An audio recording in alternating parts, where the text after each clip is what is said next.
Good morning. Good afternoon. This is the Legit Real Estate Podcast. I am TJ. I am here with Holly Regoli. Holly, good morning. Good morning. How are you? I'm awesome. So we ended the last show. We started talking about the tenant, the bozo tenant. I hope you liked and subscribed last week. Jackass, you're about to get evicted. Where the tenant went ahead and just like showered with a family of five, showering with like a hole in the tile. Of course, the water's going to the first floor. Now I got to redo two bathrooms, and I could have just had a tile guy go there and fix it for about, I don't know, $200 maybe. Instead, it's going to cost 20,000. But it got us in the idea of talking about tenants and like stories. And like when you hear these stories, be warned, right? If you're an investor, this is the kind of shit that happens to all of us. This isn't like an anomaly. You can do the best job you want at screening your tenants. I'm sorry. You do not know a person in a 15-minute interview. And I like to tell my investors, have you ever gone to a place and the employees are incompetent? And they're like, yeah. Like, you ever go to McDonald's and the guy at the drive-thru is just dumb as a bag of rocks? Absolutely. Well, when they interviewed that kid, he fooled them for 3 interviews to get that job at McDonald's. And you're going to have 1 interview to get somebody into an apartment. And the way the laws are now, interviewing is almost frowned on. It's almost like you have to do it off a spreadsheet because you got to be worried about 27 kinds of tenant protection laws. You can't look Fair for background housing. checks. You have fair housing laws. You have all of these different things where as a property owner, you don't really own your property like you think you do, right? And it's a real thing. And private property rights. And shame on the National Association of Realtors for letting them decline.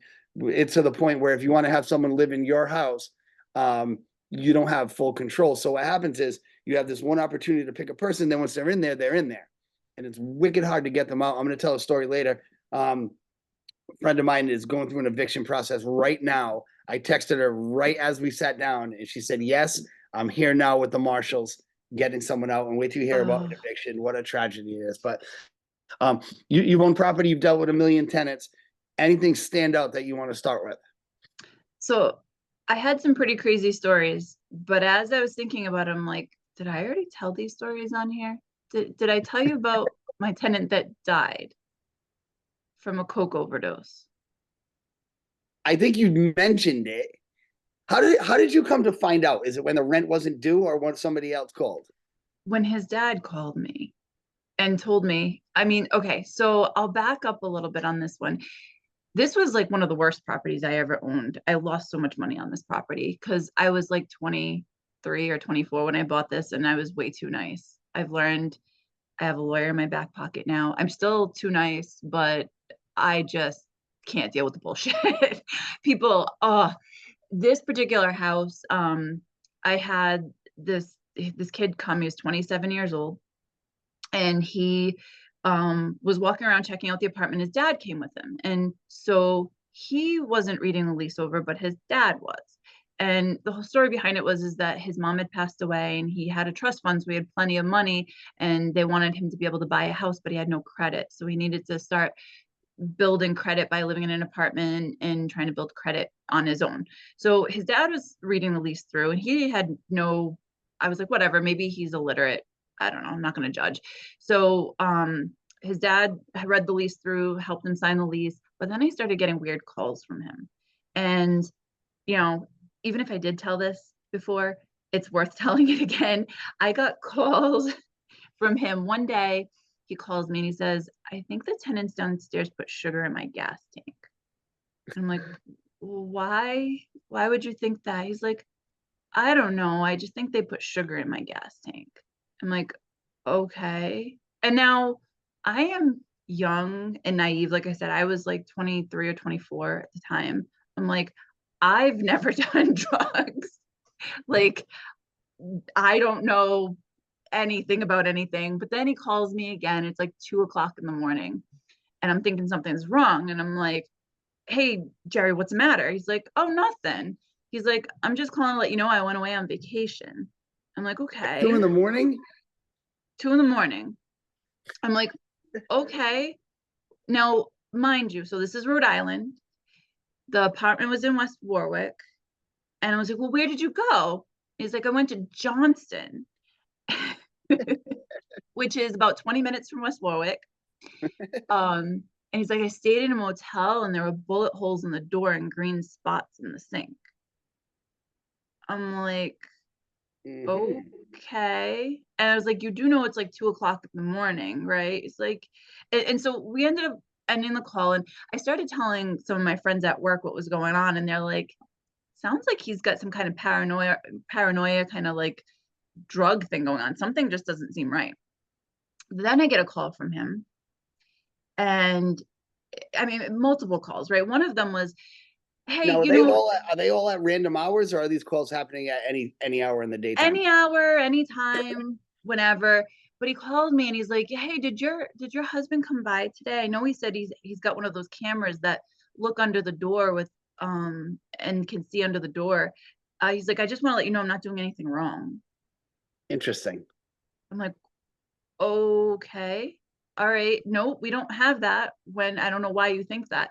And then the call that got me, I actually called his dad after this one. He calls me and he's like, did your husband come and unplug my air conditioner? And I was like, no, why? So mind you, we lived about 30 minutes away from there at the time.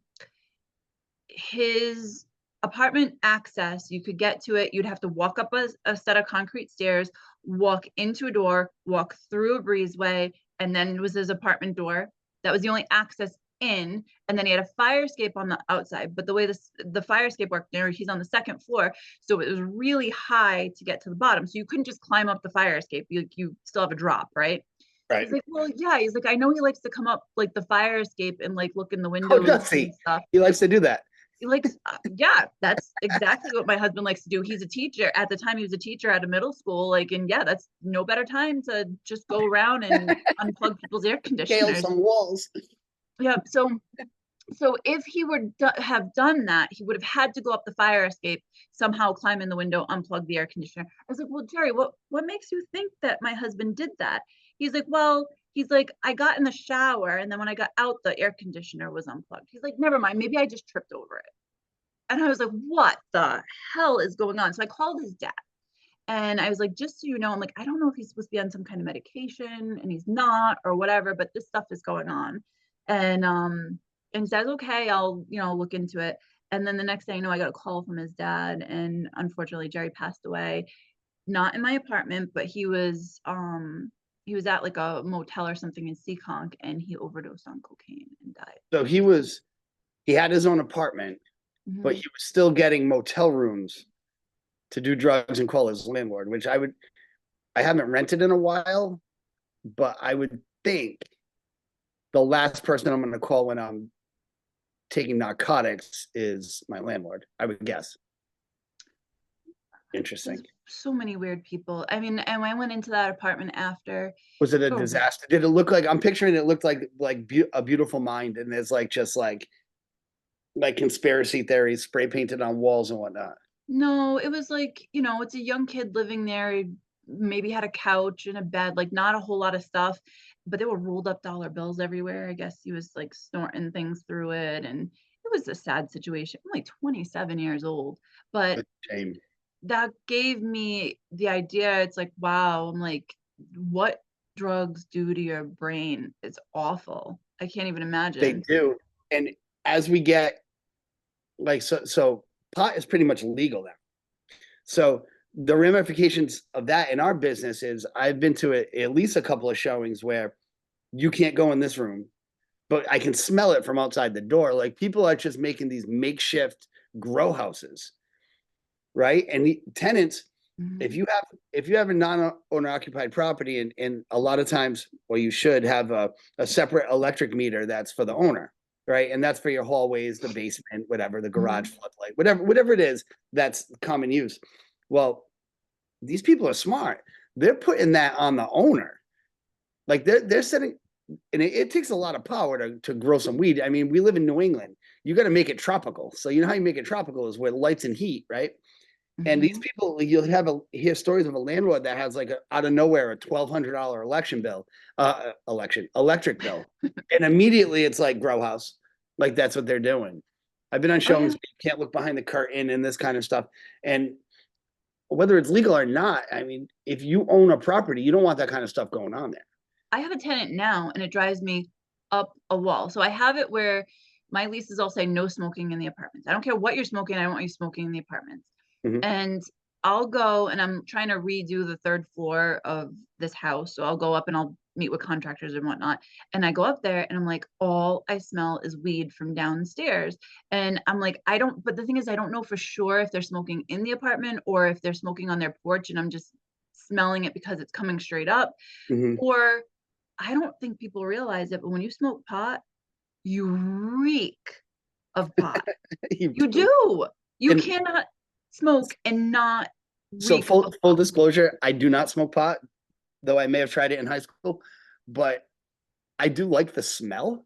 Like I prefer this, like I don't mind the smell of it as opposed to like the smell of like cigar smoke or like cigarette smoke. I don't Right. like the smell of cigarettes, but I do like the smell of pot. However, the people they think they're not bothering anybody, and that's like the big thing. Like, well, if I smoke weed, I'm not bothering anybody, except for the guy who lives upstairs and the guy who lives next door. You know, like they have a right to breathe some fresh air too. And when it you're smoking on the first floor, even on a porch right outside of a place, it's going upstairs. It Like, and even it's goes, settled. Once it settles, settles. yeah, Hmm? it even goes down. So my mom lives downstairs. My mom has cancer. My mom is sick a lot. And so, she grew up being around weed and every once in a while she'll try to do it for the pain and stuff like that. Like she'll legitimately go and pick up stuff, but it does still make her sick to smell it and stuff. And every once in a while I'll get a call from her and she's like, it's just so much. And my son, he actually has a crazy reaction. Like we went to a concert, I think it was like a Primus concert or something. And the only reason why we went is because they were going to do like a Rush cover thing. And my husband's obsessed with Rush and was going to take him and my son really wanted to go. We couldn't even make it to their cover because there were so many people smoking weed in the audience. And he has a reaction where it makes him sick, like vomiting kind of sick. He can't be around Uh, that. So if we go anywhere and we walk by somebody, if it's a brief thing, he's okay. But if he's in an area and gets a whiff of it too much, he gets sick to his stomach and throws up. It's awful. but you know, the big thing, oh, we don't bother anybody. No, you kind of do. You know, Yep. if they made it in a pill and I didn't have to see it, smell it, taste it, feel it, no big deal. But Mm-hmm. yeah, tenants don't care about stuff like that. And you got to worry. I was selling to I had an investor and we were looking in areas of Providence that could go either way, right? So it could either be teachers, professors from Providence College or Brown or RISD or wherever. And those are the kind of like, yeah, we want those. But you can also get like the undesirables. So he bought on the first floor and there was the guy on the second floor said, listen, the first floor person, I don't know what's happening, but there's cops all the time. Like I don't know what to Jeez. do. So we did our inspection and he got to know the tenant and it was a guy and the guy was cool. Like there was nothing about this guy that was a red flag, right? The place was pretty clean, you know, it was whatever. Mm-hmm. Turns out though, like at nighttime, that's when the girls come over, and then that's where the first floor was turning into a like a brothel. So, Nice. so this three bedroom, yeah. So this three bedroom apparently had three employees, and that's why the cops were coming. So now you got this young investor, right? He's calling me because I'm his realtor. I'm a trusted advisor. I don't have a lot of experience with evicting brothels. So like it was wild. And this is the kind of stuff people will do on your property. It really does blow my mind. So what happened to that? He ended up evicting the guy, Mm-hmm. but I don't know if he used that as the cause. I think he used something else as the cause, like late rent payment or something like that. Yeah. I I think I there was find another reason because it was month to month or whatever. But I don't even know if you can do that, but you can't run a business. It says it in the lease agreement, or it should say in your lease agreement that you can't run a business out of my residential house because it's not zoned for it. well, you can't run an illegal business. Start at Anywhere, that. anywhere, right? If there's cops constantly showing up, one of the things that I've looked to is that disturbing other tenants and disturbing and making it difficult for other tenants. Like I actually had to these same people that I was talking about with the pot.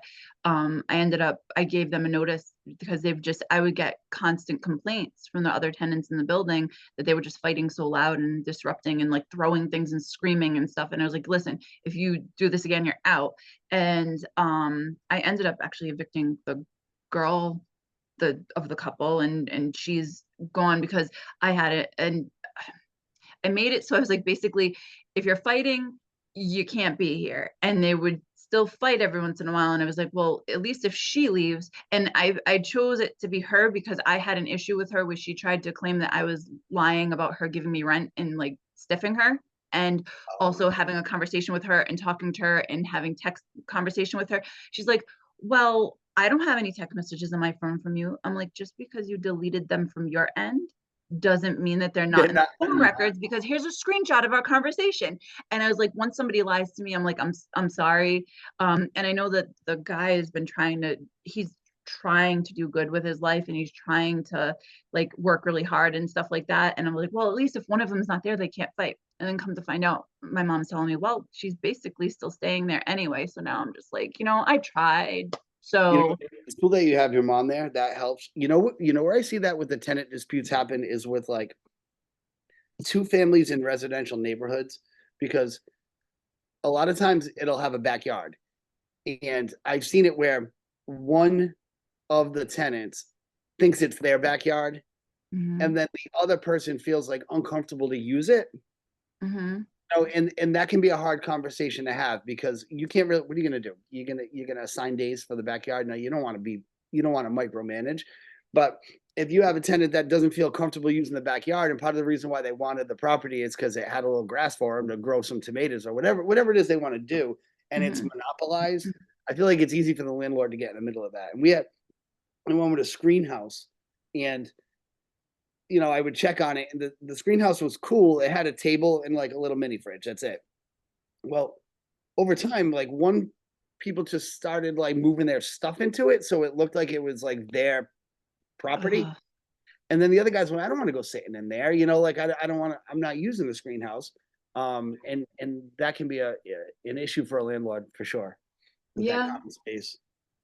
Yeah, we have a decent yard at the multifamily that I have now. My mom's got a fire pit and a grill and stuff out there, and she tells everyone you can go ahead and use it. Just, be courteous with it. And sure enough, some of the tenants will use it and, leave the grill dirty, not, not wash the utensils for the grill. It's left uncovered. And it's like, what the hell, people? We try to make it so that you can go ahead and do this stuff, and then you just abuse it and don't take care of Actually, things. I got a text. I got a text yesterday. I'm going to read it. Ready? This is hey, just an FYI. The screens on the screen house were brand new, and they all cut up with a razor. Like, so Are you one of the kids kidding? was outside just cutting the screens.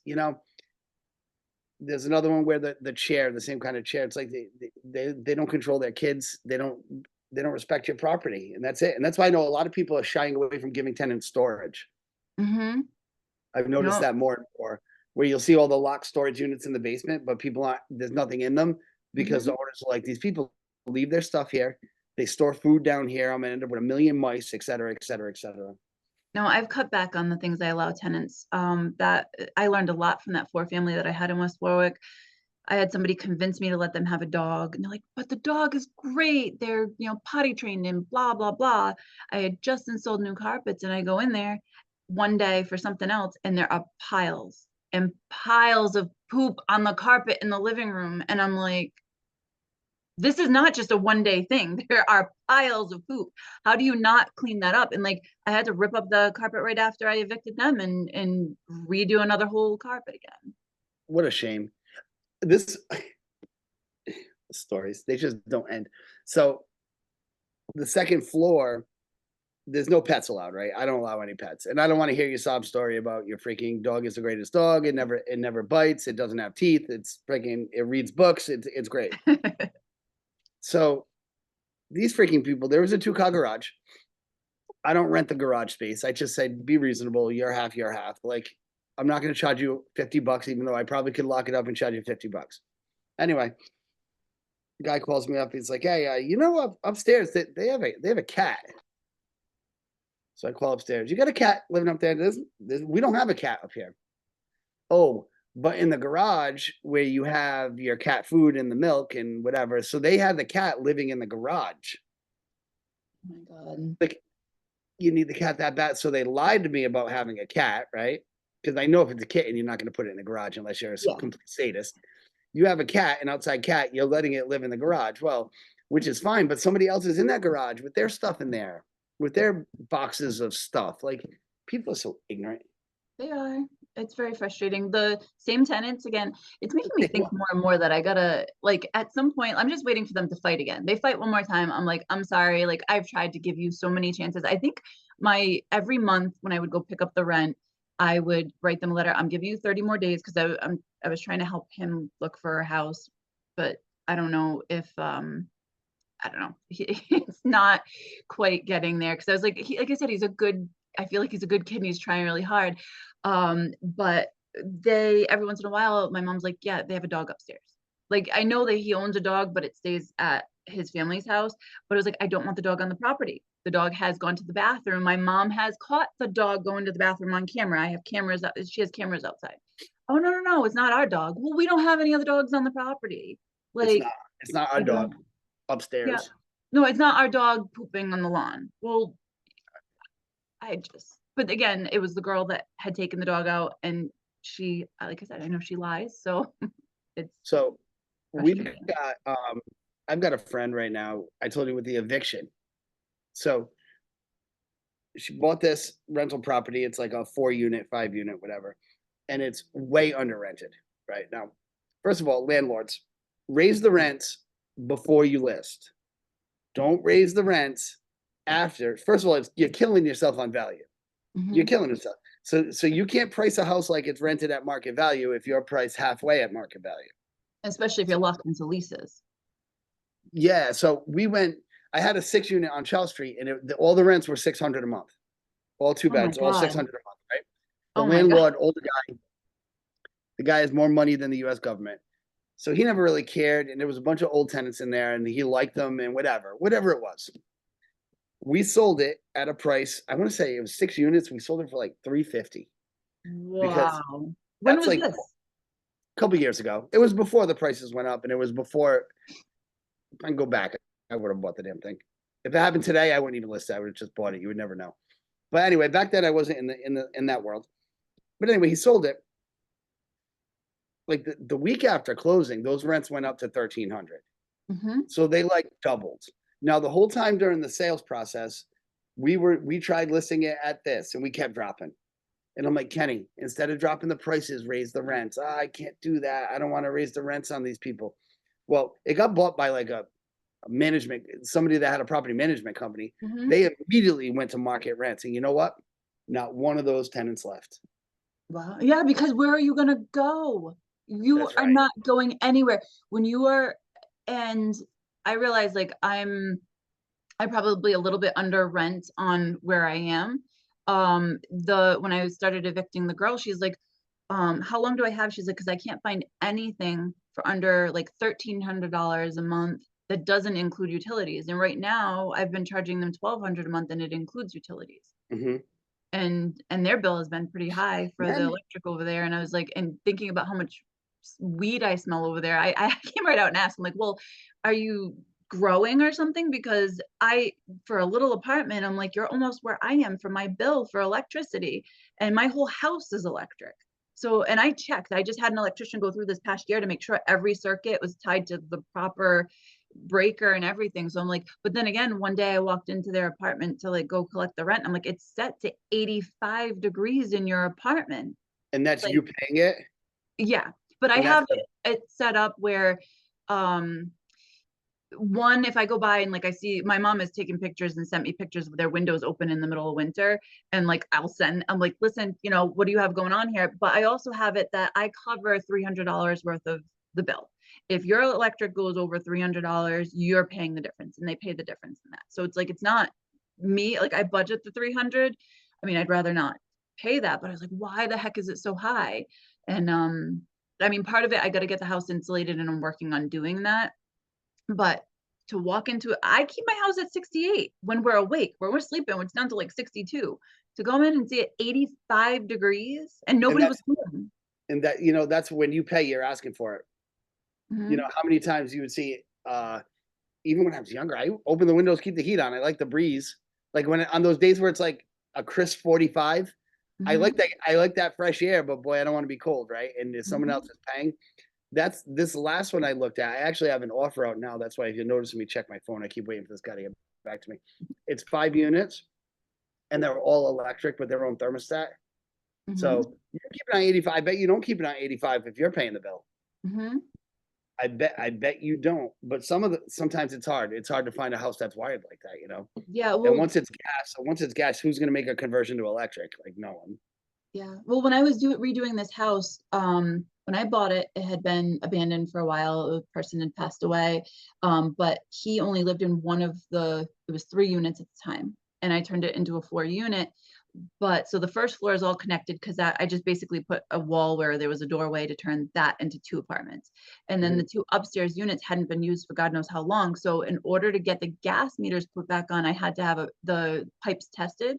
And when I had the pipes tested for a pressure test, there were leaks. So I either had to replace all the gas piping in order to run gas back up to the units, or I just basically abandoned everything that was gas there, because we had the gas on gas stoves and they were mhm. old as hell, all hell And anyway. they don't even make them anymore, so you can't No, even really get new no. ones, like a So brand there new. was a gas on gas stove in each apartment, and there was a space heater in each apartment. So I had those removed. Plus, you have to deal with the chimney liner and all that crap too. So I had those removed, and I just put mini splits so that we had heating and air conditioning in there. Mhm. And that's why they're both on electric. And now the 2 upstairs apartments have their own meter. But when this couple had moved in, he's like, "Listen, I've never had an apartment before. I'm kind of nervous about the having to pay utilities separate. Can we include it?" I said, "Yeah, sure." That I'll do a $300 allowance, but if you go over that, you have to pay the difference. So that's how I handled that one. Then we got time for one more. So Yeah. this eviction is crazy because the new investor raised the rents, not by much either, like a couple $100. And that was when I think she closed in February. Well, first floor tenant decides we're never paying again. Mm, Which is not going to pay. So since she bought the house, that first floor has not paid. It is such a pain in the neck to evict somebody. I could not believe what she has to go through for non-payment. Like you have to get a marshal there. You got to give all the notices. Fine. Usually it doesn't get to that, but in this case, she's these people are not even looking for somewhere to go. So now, did you know, or I'm sure you know, but the people listening probably don't. It's the landlord's responsibility to move their stuff and put it in storage and keep it in storage. mm-hmm, So there's these companies, they'll come in. Now, the tenant's like irate because you woke them up this morning and you're like, you're really out of here now. Like judgment day is here. mm-hmm, And these people, they're going to take their stuff and put it in storage for X amount of time at the landlord's expense. mm-hmm. So you can have a tenant where you're basically barely cash flowing the property, and then bang, when it's time to go, you're going to take a hit because it's at your expense. Now, they can't get their stuff back until they pay back you, but who knows when that is? And a lot of people just abandon their stuff. That's why there's storage wars and all that kind of stuff. The people just don't care. They just leave crap behind. They It's do. nuts. And it's the landlord. And if a lot of stuff, if you don't have much, it's like, yeah, whatever, just keep it. And the landlord's responsible. Now, I don't know where these people are going to go, but I do know that like it's been a pain in the ass and an expensive process. Mm-hmm. That's why whenever you're hearing in your state or at our state house where they're talking about more laws to protect tenants, Oh, like the tenants have it's like who owns the house is the thing. they're making it so hard. I actually had one where we were selling the house and one of the tenants needed to be which she was told to leave. And she had Section 8 housing. So we're like, listen, we're not going to go through the landlord was really nice. She's like, we're not going to go through the eviction project process because we don't want you to lose that, but you need to be out by this date. I got a call from the school department, like from some kind of special resources person at the school department at the school. She's like, it's the middle of winter. There's going to be 5 kids out on the street. If can't you give them more time? It's like, no, the reason why she's being asked to leave is because her boyfriend or her baby's daddy or whatever he is taken over the basement, and all his stuff has been in the basement, and he's making fire hazards. I went down there to show the property. There's a mattress up against the freaking furnace in the house, laying on the ground with like curtains around it and stuff. He hangs out down there. I walked down there one day, he's down there in his bathrobe, and I'm like, what the hell? I'm like, I'm showing the house to sell it. You don't even live here. And so because the landlord had told them multiple times, you got to get your stuff out of here, your boyfriend's stuff out of there, and he just kept bringing stuff down, bringing vermin in the house, bringing bugs in the house, like bringing all this stuff into the basement. We're like, listen, last straw, you gotta get out, because we need this, So out the of here. school department called you with the guilt trip? The school department called, what, you're gonna have these kids out on the street, they're supposed to get a camper, and there's not even gonna be any heat in it. Kids, there anything you can do? So the person buying the house, I talked to their agent. They were nice enough to actually let her stay. I don't know, like the moving truck was out there for 2 days, and they really weren't moving anything, and they went and resorted to calling the school department. But I was just like, get your shit together. Like, it's your fault that this is happening. But now with the new laws they're trying to do, I don't remember if it passed or not. I know I wrote to my representatives and stuff about it, but they're trying to make it where you can't even tell somebody that they can't rent in your place if they have a criminal record. Right. You can't discriminate from someone with a criminal record. Right. And it's supposed to be your house. Like, I know a lot of people live on the first floor, rent out the second. I have 2 little kids, right? If I was in that situation, I'm not putting a criminal above my kids.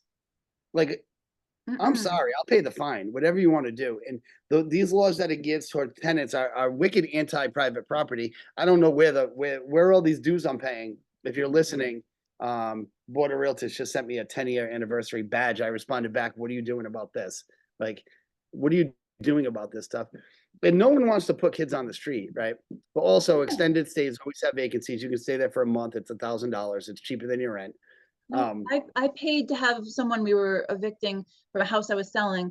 I helped to coordinate and get her into a motel, and got the moving truck and all that stuff so she could get her stuff out. Because I was like, listen, you're going to be like, the marshals just showing up, you are going to lose all access to all your stuff. Get it out now. We'll help you get it into storage. Say, like, when they call, it's like, wait a minute, I'm not responsible for those 5 kids. Their parents are responsible. Like, if their parents are responsible for them, I'm not responsible for those damn kids.